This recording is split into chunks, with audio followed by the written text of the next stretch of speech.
Yes, I do. Yes, I do. Hell yes. Can I say that? Yeah. To me, white privilege is more of a stereotype than an actual thing.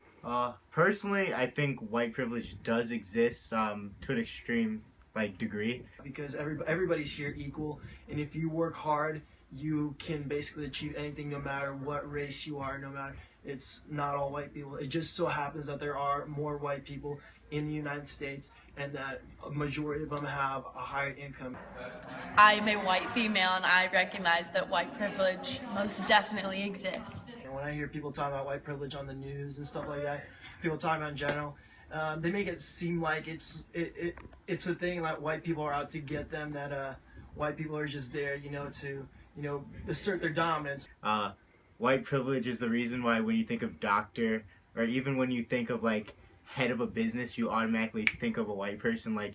It's conditioning in your mind. One of the bigger problems is that we need people to own up to it and acknowledge its existence and see that it marginalizes minorities and puts us in a box that we can't come out of because we don't have the same privileges. But in reality is we do not, hold laws anymore against other races. It just so happens that a lot of our minority populations, such as African Americans, Latinos, find themselves in more poverty than the average white person.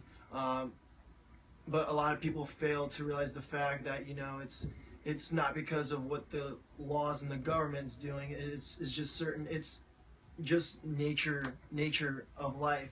Something that I saw on Facebook that I really liked was somebody said by, these men that are white and have privileges speaking that they don't have it all and not acknowledging that it exists.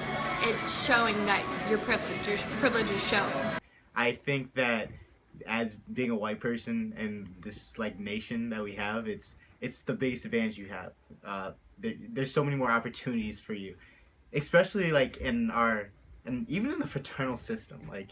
Think about it. So almost all fraternities at Mizzou, at least 85% white. It's how it is. You guys bond together, which is great, but at the same time, opportunities. Every African American, every other person gets the same privileges and rights as a person that is not African American or Latino or a minority in general. If white men start to realize that they do have this privilege, I think that they're the only ones that can break it down because they're the ones who have the power. I don't think minorities can break down white privilege because we don't have it. So we can't really do much without these people acknowledging that there is a problem and that they do have this privilege and breaking it down step by step and then getting us all on an equal playing field. But until then, I think it's just going to be a huge burden on our society. People need to acknowledge that it's real and that it's happening, and they need to change it. They need to be the ones who change it. We can't force them to change it. They have to do it for themselves, and then we can all be equal and the same, because that's how it's supposed to be. That's how God created us.